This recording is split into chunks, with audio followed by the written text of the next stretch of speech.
نحمده ونصلي على رسوله الكريم أما بعد أعوذ بالله من الشيطان الرجيم بسم الله الرحمن الرحيم ما يلفظ من قول إلا لديه رقيب عتيد صدق الله العظيم.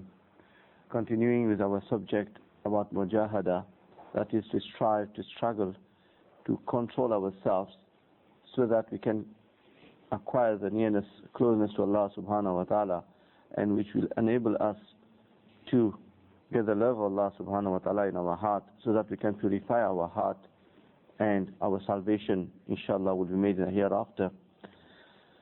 Regarding this topic of mujahada, which is very, very, very important, which is the main issue in controlling ourselves. We said last time there are two types of mujahada, two types of struggling. One is the physical struggling and one is the spiritual one.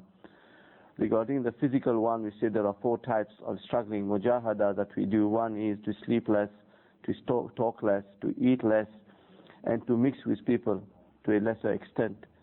Last week we did discuss about the issue of eating. Today, inshallah al-aziz, we're going to deal with the issue of speech. The ayat al-karima I have read in front of you, all the Sufyan al-Kiram, they have mentioned this ayat as the starting point to shake our mind a bit, to realize the seriousness of speaking. Allah subhanahu wa ta'ala says in this ayat, which is in Surah Al-Qaf, verse 15, that man does not utter a single word, مَا يَلْفِظُ مِنْ قَوْلٍ. He doesn't utter a single word, إِلَّا لَدَيْهِ, but by his side there is a ready guard at hand. Raqib, a guard who is watchful, 24 hours watching him. This ayat is food for thought, that our Kiraman Katibin is writing everything that we are doing. If we do not have mahsus, we do not feel the existence of Kiraman Katibin, with the Quran say Kiraman Katibina ya'lamuna ma taf'alun, then we got to ask ourselves, what is the status of our iman? This is a direct revelation of Allah subhanahu wa ta'ala, that Allah is telling us that we have two angels by our side, on our shoulders, writing everything that we do, and yet we are not conscious about this. Then we got to question our iman. It is a serious matter. So everything that we say, we do, is being written down. The tongue is an ajib organ Allah subhanahu wa ta'ala has blessed us with. Really ajib. If we ponder on the marvels of the tongue expresses what is hidden in the heart. The tongue is the only organ that can express what you got, what you feel in your heart. And the heart is a repository of all the divine inspiration, is a recipient of all the divine inspiration. At the same time, the heart is a place where the waswas of shaitan goes into it. For this reason, there is two creations that are fighting over our heart. One is shaitan, الَّذِي يُوَسْوِسُ فِي صُدُورِ النَّاسِ مِنَ الْجِنَّةِ وَالنَّاسِ. In Qur'an al-Nas we read, those that will make waswasa in our heart, that troubles our heart, among the jinnat and mankind as well. But also, there is a special farishta Allah subhanahu wa ta'ala has created called al-mulhim, from the word ilham. This farishta also inspires our heart about goods. And it is our tongue that will express which of the two have won over our heart. Either shaitan's waswasa or is it a mulhim waswasa. And the tongue plays a very, very important role. It is a spokesman of the brain as well, the mind as well. Whatever thought comes in our mind, it's our heart that can describe it. All other organs that Allah subhanahu wa ta'ala has blessed us with, for example, the eyes. The eyes is limited to shape and colors. Our ears, they are limited to sounds. That's it. We cannot go further than this. But the tongue, Allahu Akbar, is an ajib ni'mat of Allah subhanahu wa ta'ala. The gift of the gap. In fact, it comes in a hadith where Rasulullah sallallahu alaihi wasallam says that eloquence, when a person has mastered his tongue, inna min al-bayan al-sihr, a person who has eloquence. Rasulullah says eloquence is magic. You can bring a revolution. Just simple example, you take Khomeini, who was in Paris. From Paris he was giving his lectures. He made a revolution in Iran in the 1970s. Yet the man was not in Iran in the revolution. I'm not a Shia, by the way. I'm just saying the power of the tongue. You see, Adolf Hitler, at times it doesn't go in the mind how he convinced the German to burn the Jews. What was the power of the tongue to force people to do that? We are not approving what he did, but I'm just expressing, I'm showing to you what is the power of the tongue to burn people, to send them in concentration camps. What was the power of the tongue of Hitler?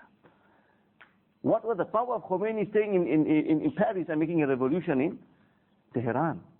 This is the power of the tongue. A deep power Allah subhanahu wa ta'ala has given. If those people could do that, then what was the power of Hazrat Umar bin Khattab radiallahu anhu? What was the power of Bakr Siddiq radiallahu ta'ala? What was the power of Usman radiallahu anhu? What is the power of Ali radiallahu ta'ala? What is the power of the Sahaba, the eminent Sahaba and the great wali of Allah? Ajib. Once it was asked to Haji Imdadullah Makki rahmatullah alayh. He was sitting in Bayan, and he said he was not an alim, but he was the spiritual mentor of great ulama, like Moshe Fritani rahmatullah alayh, was his murid. So when he was not an alim, but he said to people, when you speak hadith, I know it is hadith, is not your words. People say, how come? You see, when you speak hadith coming out of your mouth, I see a nur coming. When it is your own words, there is no nur there. So what is the power of the tongue? It is reported in a hadith, I don't know the status of the hadith, when a person stands in his salah, and when he articulates the Quran, there is a group of farishta that come and put his mouth here to take this articulation of the words, the kalam of Allah into him. This is the power of the tongue, the karamat of the tongue. Yet the same very tongue can bring us to the deep end of Jahannam. Because it is the sin associated with the tongue is so much, it's countless sin, that it comes in a hadith, when man wakes up in the morning, all the organs of the body addresses the tongue and say, beware of us, you'll be accountable. Because if you are all right, all of us will be all right. If you are not all right, we are all in trouble. This is the role of the tongue in a man. This is why the ulama kiram says, it is very, very important to control the tongue. I'm going to give you another secret that the ulama say. That shaitan cannot make waswasa in your heart until you do not express what is in your heart. Once you know what is in your heart, it comes out, shaitan knows what is in your heart and your mind. Then only shaitan nurtures your thought. You got a problem with your wife, which is common. Oh, this woman, she makes too much gossip.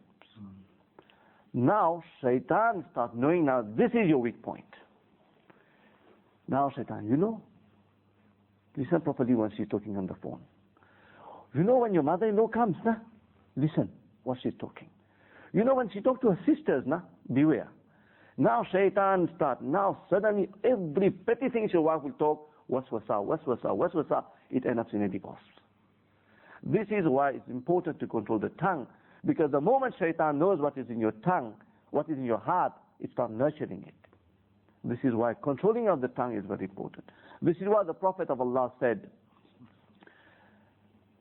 avoid talking. If you are to talk good. This will help you to defeat the devil. This will help you to defeat the devil. Because Allah or shaitan does not know what is in your heart. Because if shaitan knows what is in your heart, it's alimul ghaib. But that's only Allah who knows that. But the moment he speaks it, shaitan knows what you have in your heart, and he starts exploiting the situation.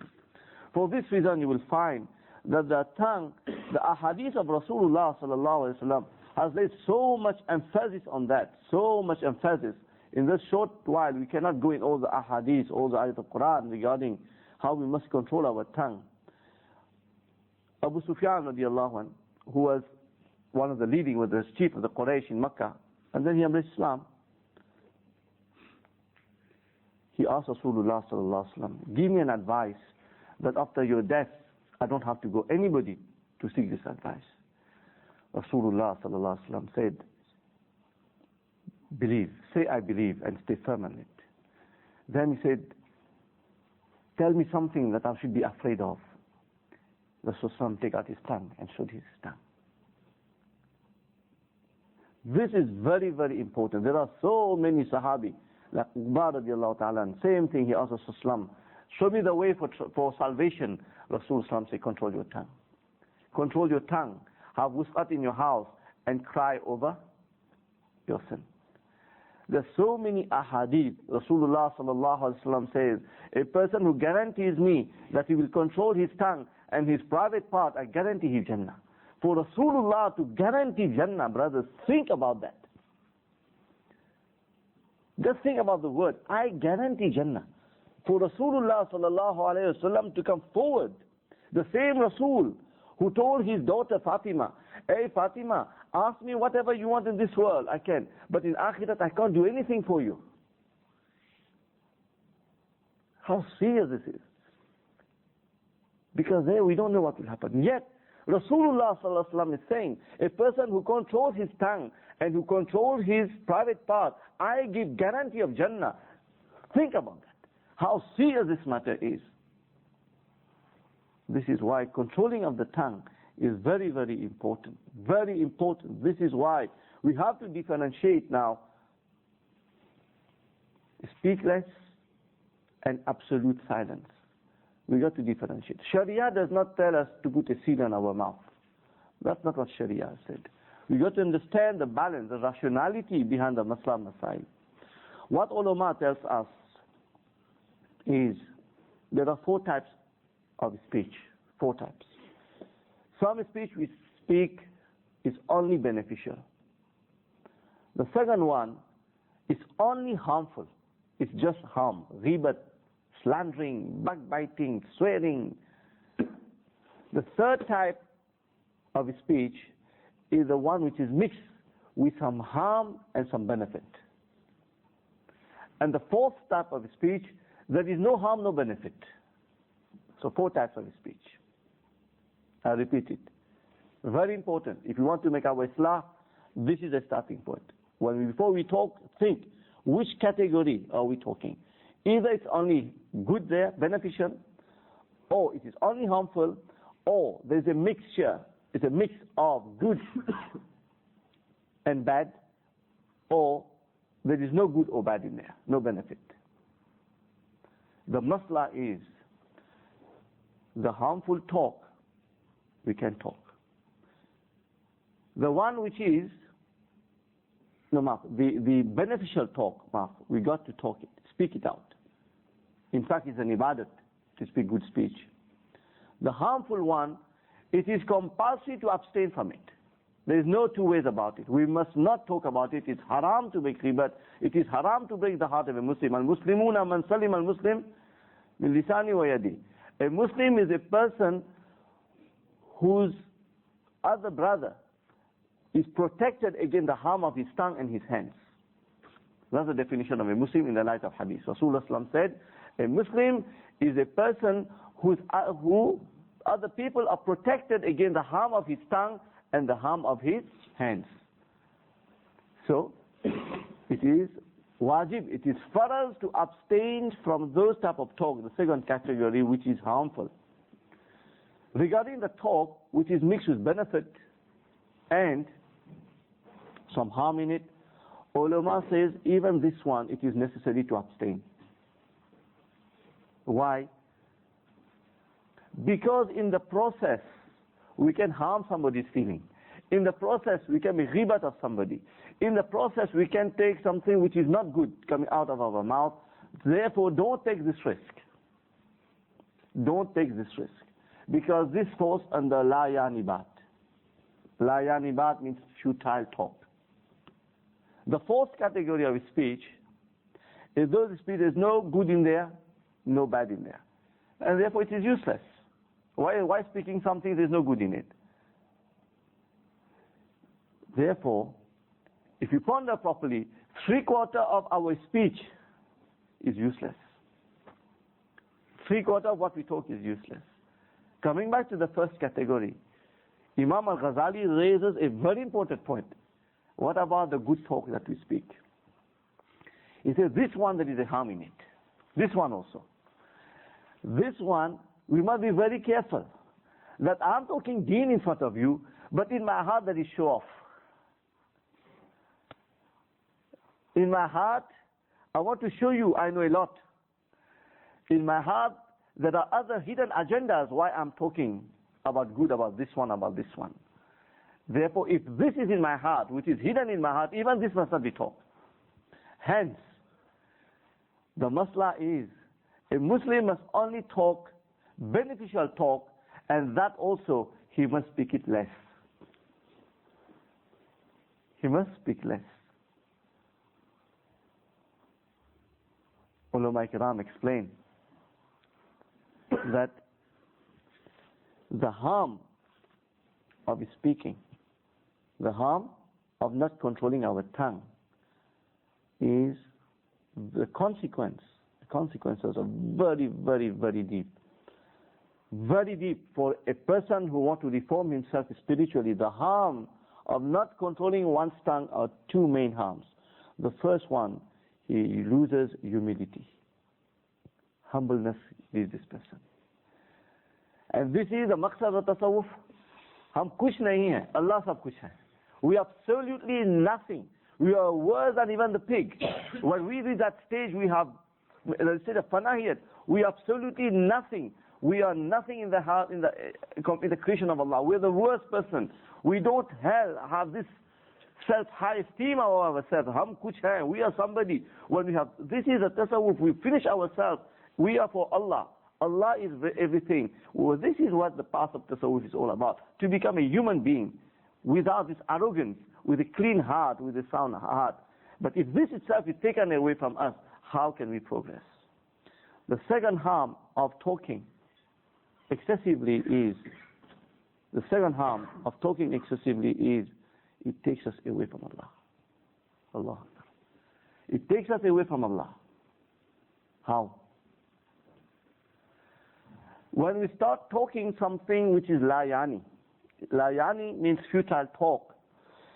Imam al-Ghazali rahmatullah alayhi mentioned in Ihya Ulumuddin that there will be a special reckoning on the day of judgment, a special type of reckoning on that specific topic, on la yani bat. Allah will have a special reckoning for futile talk on the day of Qiyamah. If there will be a special reckoning on that, what is the chance of us being saved on the Maidan-e-Hashar? What is the chance of us being saved on the Maidan-e-Hashar? This is why we got to ponder that it takes us away from Allah subhanahu wa ta'ala. What is the reason behind it? Give you an example. You take a kettle, you want to boil water, but just before the water starts boiling, you put it off. What happened? The water starts cooling off. Depending the temperature, now you want to put it on again. If it's completely cold, it takes longer to boil again. But if there's still some heat in there, what happened? It boils quicker. You understand my example? When a person starts talking la yani bat, only a person whose mind is not on Allah will involve in la yani bat. Only a person whose heart is ghafil of Allah, who will indulge in conversation which got nothing to do with Allah, which is not beneficial. So the moment your heart becomes ghafil of Allah, this split of a second, it has a direct effect on our heart. Just like this kettle, you put it off. This desire, this blazing desire in our heart to love Allah, to come close to Allah, you're cooling it off. When you're cooling it off, what is happening? You're distancing from Allah subhanahu wa ta'ala. For this reason, it keeps us away from Allah subhanahu wa ta'ala when we talk excessively. Very important to understand that the urge that comes in our heart to speak need to be monitored. Ulama Kiram explain that the heart, the ideas come in our heart, we want to talk. How to monitor this talk, the speech? The first stage is when the thought comes. A person who has cleaned his heart, as we explained last week, our heart is like either there's a lot of dots in it, black dots, you put another one, it doesn't make any effect, or it's a plain sheet white paper. You put one dot, it's apparent. Depending on our spiritual level, it's an exercise we have to do. When a person's his heart is clean, it is a quick spiritual exercise. I want to speak that. Is it the pleasure of Allah in that speech or not? That's the first stage. Your question you ask yourself, you've got to train your mind. We've got to train our mind, like I gave the example of Maulana Dr. Abdul Hayy Saab Rahmatullah Alayhi last week, that he trained his mind. He trained his mind to come to bring his amal in the sunnah of Rasulullah Sallam. So we must train our mind, our hesitation. Mujahada, as explained 2 weeks ago, is that hesitation that comes into us. Do we do it or not do it? This is where you've got to take a decision on your mujahada. So when we are to speak, first thing we come to our mind, is the pleasure of Allah in that speech or not? But if we are weak, the next stage, the urge to talk comes in our heart. Oh, this one, he told me like this, I want to answer him back. I'm going to answer him back now. The moment the urge is coming out, try to suppress this urge, the second level of mujahada. But if it came out, we are weak, still the third level, what we must do? Ulama explain, the third level is to ask for tawbah. But if we speak something which got to do with somebody, we hurt the feeling of somebody, we make the ghibat of somebody, then making tawbah is not going to sort out of a problem. Then ulama say, we must go and seek forgiveness with that person. What if this person is no more here? The other person died. What we must do? Ulama go further than this. Then you must ask forgiveness for ourselves on that person. Allahumma ghfirli wa lahu. Allah forgive me and forgive him. So it's not an easy thing. We just spare a word, we just talk to somebody. It got to be monitored. Imam al-Ghazali Rahmatullah Alayhi has given examples in Ihya Ulumuddin how to control your speech, which is a very difficult exercise to do. He says if you speak a sentence and you want to explain it further, don't explain it further, keep quiet. Because when you try to explain it further, you're going to involve in other things. Very important. This is how to control this tongue. Either it's going to take us in Jannah or it's going to take us in Jahannam. Now, ulama explain, there's another masla on that, about controlling the tongue. I told you there are 4 types of speech. The 3/4 of our speech is useless, futile. It is harmful. But the one which is permissible, the beneficial speech, there are 2 types there. We got to see if it is for show off, we must abstain from that. But if it is not for show off, we sincerely mean it, then the Shari'ah says, if it is speech which is necessary to speak, then what is the meaning of necessary? What is necessity? Necessity means if there will be a worldly or a akhirawi, that is in this world or in the hereafter, we're going to suffer a harm, then it is compulsory to speak. Ulama say it is compulsory to speak. Example, you are a businessman. You got to convince the person to buy your commodity. You got to be eloquent, and as long as you're speaking, because this is for us, for you to work. The hadith of Rasulullah says, Kasbul halal faridatun ba'da al-farida. To acquire a halal rozi, it's for us, after you have fulfilled all your other farais. So you got to work hard to sell your product, of course, within the Sharia limit. So if you speak the whole day to sell your product, for example, you are working in the government, you are dealing a nuclear reactor, you are going to talk 5 minutes, maybe 1 week speech will go on there. The whole 1 week speech is going to be ibadat for you. It won't affect your heart. This iota of sin won't come in your heart. So when it is necessary to talk, this is the meaning of necessity. If you're going to have a dunyawi harm or a harm in the hereafter, then a person must talk. Must talk. So Sharia didn't tell us to put a seal on our tongue. What Sharia is telling us is control our speech. Because the tongue is the worst organ in our body. It is the worst organ in our body. Now, If you look at the life of other great akabir, I read some biography by people writing, like Mansur al-Malaz, he says for 40 years after Aisha, I never spoke. I've read the life of other people for 60 years. After Aisha, they never spoke. This is a level of control they had over their tongue. Because of the hadith of Rasulullah, if you haven't got a good reason to speak after Aisha, go and sleep quickly. Go and sleep quickly after Aisha. These people understood the meaning of silence. Silence is so important because it saves us time, number one. It saves us from guna, right? And not only guna, the harm of guna. Guna, sin, has its effect in this world as well. Proof. What is the proof of it? When we drink water, what is the dua we read?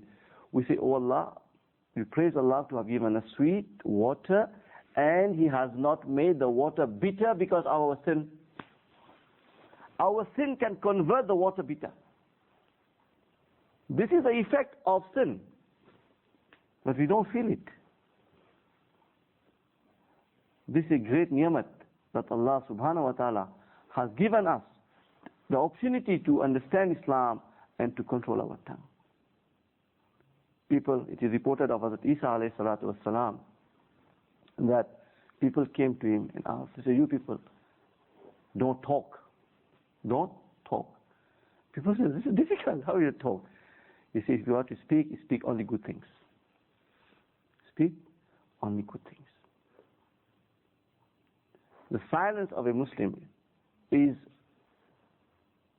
so important. I cannot express it in few words. The simple word Rasulullah sallallahu alaihi wasallam has said, "Man sakata naja." Whoever observes silence, he has attained salvation. He has attained salvation. Now, the ulama has gone one step further than this now. Is silence important or dhikr? Look how the Sufyan al-Kiram has gone deep in this subject matter. When ulama are telling us don't speak too much, excessive talk, control our speech, it says speech on itself is harmful. To silence in itself is harmful. Understand how deep the wali of Allah goes in this subject. Why is it harmful?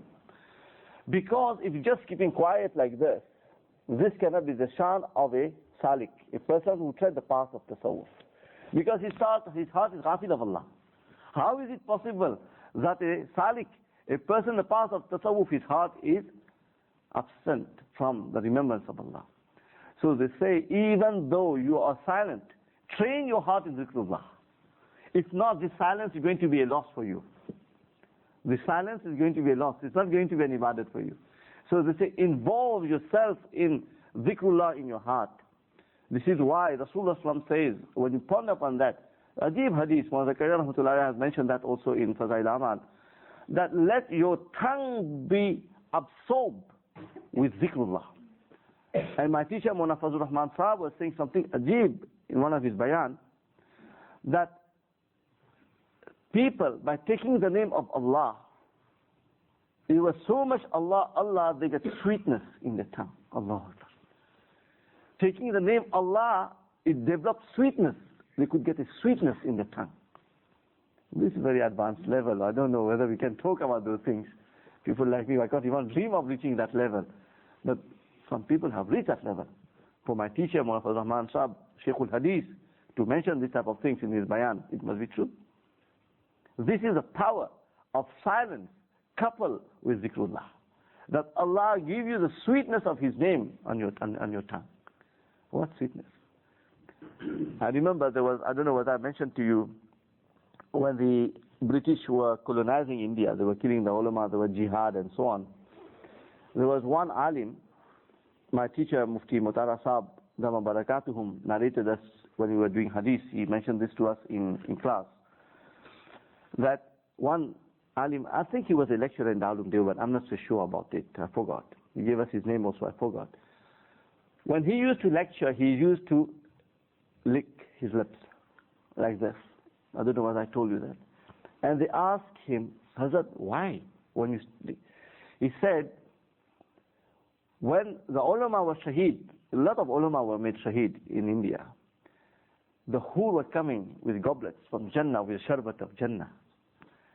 By mistake, they came to me and they just put one, and just touched my lips with it. And the other hur says, this one has not been shaheed yet. By mistake. It just touched it on my lips. The taste of it still, I just want to lick it every now and then. If this is the halat, the feeling of a person who tasted the sharbat of Jannah, what is the taste of the name of Allah on the tongue? Can we visualize the gift that Allah subhanahu wa ta'ala is giving to the zakireen? These are people who mention His name. This is why in one of the couplets of Hakim Akhtasab, Dama Barakatuhum, he was inspired in Roze Mubarak to compose this couplet. Allah, Allah, kitna pyara naam hai. Oh Allah, Allah, what a beautiful name you got. It is Shirast naam. It is a name which is sweeter than sugar. It is a name sweeter than sugar. You will find in the biographies of Sufyan al-Kiram, ajib thing, that when they used to take the name of Allah, they became drunk. Not drunk with like wine. The hard that they go through, they become like drunk. But not this type of drunk that we understand, we're seeing the drunkard walking on the street. Another phase. I'm going to give you a secret that my teacher gave me. You want to hear it? A beautiful secret. His name is Hafiz Yusuf Kundiwala Sahab, Dama Barakatuhum. He told me, if you want to bring Amal in you, there are 4 stages. It's a secret. Salim Bhai, it's a secret. There are 4 stages. The first one is ilm, knowledge. You want to do a good action, acquire a thorough knowledge of it so that you can maximize on that. You can optimize on that. For example, you want to do wudu. If you know of the minutest mustahabat, and a person who just, your wudu and that person wudu cannot be the same. Impossible. You're using your miswak. For example, Rasulullah said in a hadith to this effect, لولا شق على أمتي لأمرتهم بالسواك. If it was not heavy on my ummah, I would have made it compulsory upon them to use miswak. Now the great wali of Allah who used miswak, those Mewati we heard in Jamaat, that one day one Mewati forgot his miswak in the train and he was becoming mad. My miswak, my miswak, my miswak. Why? Why this feeling? A miswak is small toothpaste. Why is crying for a miswak? The haqiqat of the sunnah was in his heart. We haven't reached that level to understand those things. Because our knowledge is so limited on the virtue of the sunnah of Rasulullah. So the very first thing is to acquire a thorough knowledge. For example, we learn the word Allah. If you read Tafsir Baydawi, Allama Baydawi rahmatullah alayhi has given the very surah Bismillahir Rahmanir Rahim. On that section, very first part, first page of Tafsir Baydawi, he has given 13 meanings of the word Allah. 13 meanings. What is the difference a person taking the word Allah and a person who has did the tafsir? Is it the same? Is it the same? Cannot be the same. This is why Rasulullah sallallahu alayhi wa sallam said, the two, it comes in a hadith to the effect that the 2 rakat nafil of an alim is better than 100 rakat of an abid. Because when this alim is say Allahu Akbar, what he understands, the communication, his mind, his heart, the connection with Allah, is not like us. Except a person who has really reached that level, a great wali of Allah. Now the question is, who is an alim? Is it a person who go to Darul to a dars in Nizami? Or go to Al-Azhar University or Cambridge? Or Harvard? You got a PhD? No. That's not the meaning of an alim. Ilm is a sifat of Allah. Ilm is the sifat of Allah subhanahu wa ta'ala. Just like Quran Majid is the kalam of Allah, is the sifat of Allah. Ilm is the sifat of Allah that He shares with His banda who He loves. Khidr alayhi salatu wasalam did not go to Darul Ulum. Yet he has more knowledge than Musa alayhi salatu wasalam, who was Kalimullah. Explain it to me. So ilm is not what is in the books. It is that knowledge that Allah opens your heart and put it in there. And the best knowledge you get, it comes in a hadith, Allah subhanahu wa ta'ala will give you knowledge. If you know something, you practice upon it, Allah gives you more knowledge from His side.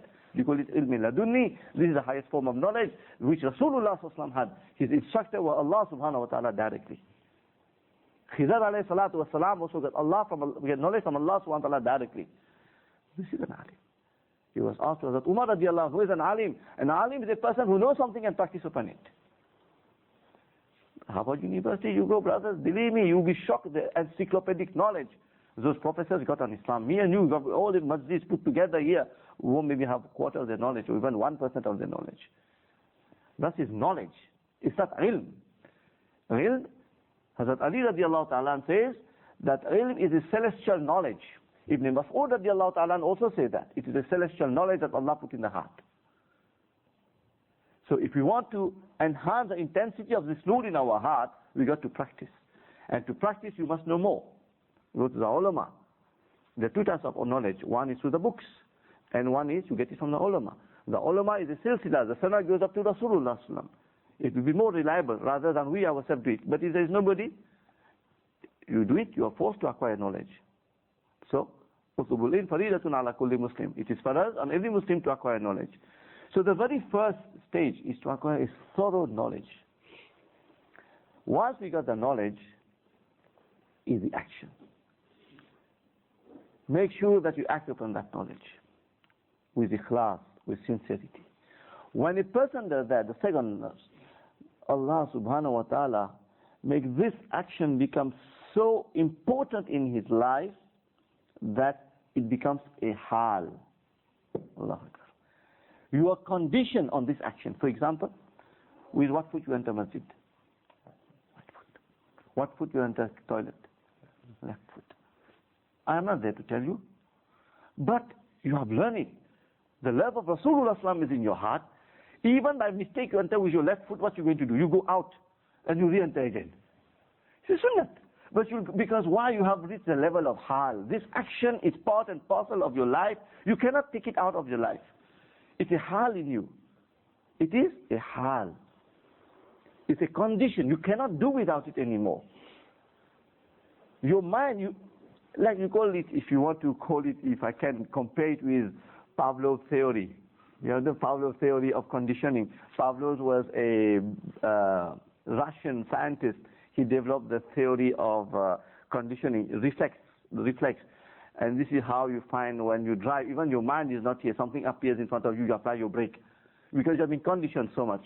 So the reflex theory of Pavlov, he conditioned his dog with a bell to come and eat. So what happened one day, he didn't put the food. So he rings the bell and the saliva came from the dog because we're so conditioned. So I'll just give you an example. So this is the hal of a Muslim. When the sunnah, the ilm, he wants to put it into him. But then there's one stage higher than hal. Is maqam. Maqam is at a higher level now. Maqam is even in your sleep. Even in your sleep, this sunnat or this azkar is manifesting in you. There was a great wali of Allah, Aalimiyyah. What happened to him? He had to go for an opt. So he was unconscious. So they was changing his clothes. What happened? He was a non-Muslim. Putting the clothes, putting like this. He's unconscious. Like this again. Putting this. But what happened? His khadim was there. The khadim says, I know what is the problem. Let me do it. The khadim comes on the right hand side and put it on the right hand side, and he was cool. Because sunnah, to start with your right hand side, even he was unconscious. In the level of unconsciousness, he reaches a maqam of putting your right hand side first in your clothes. That in this level of unconsciousness, he could not accept you start with your left hand side.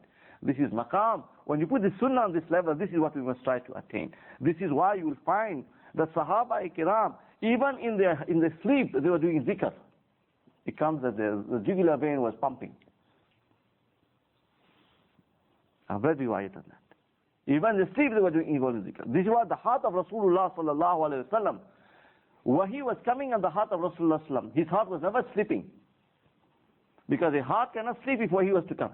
Because sleep is ghafil. Rasulullah sallam's heart was that level. It's above maqam.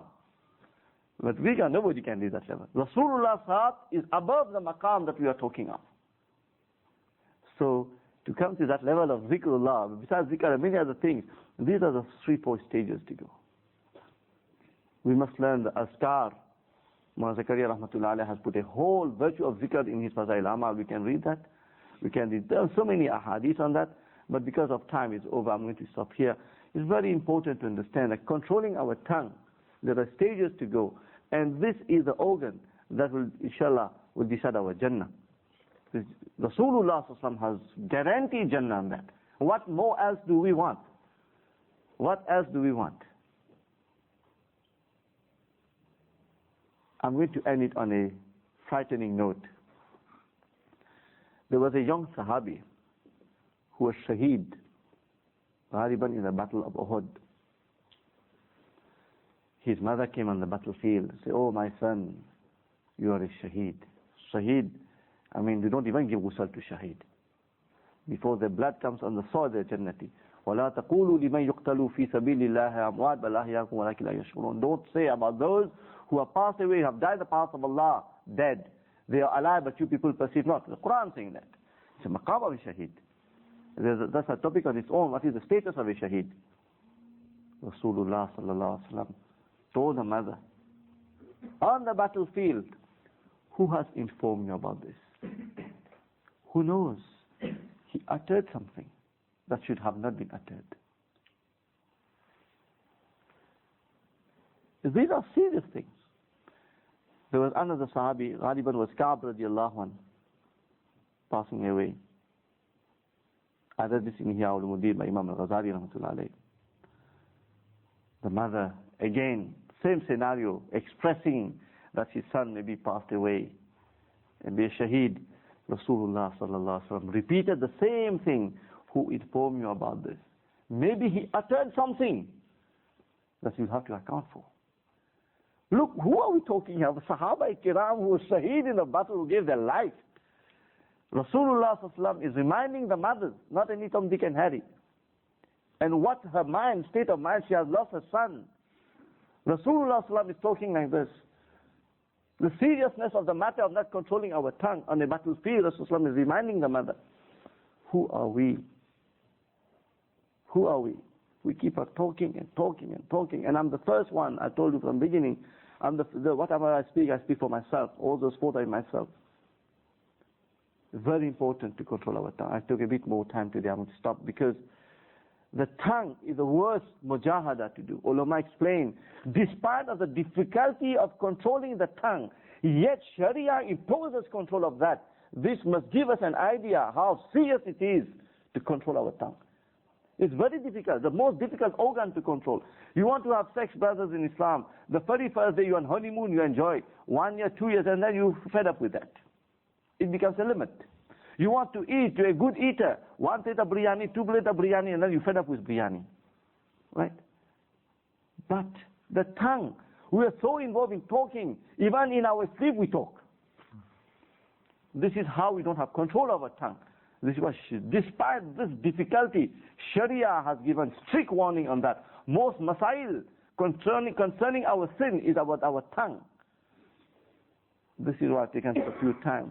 We try to understand the fourth type of speech is that we have mentioned, and try to control ourselves. And make dua especially for me. I talk too much myself at times. May Allah subhanahu wa ta'ala forgive me. Let us think of Allah subhanahu wa ta'ala in our heart.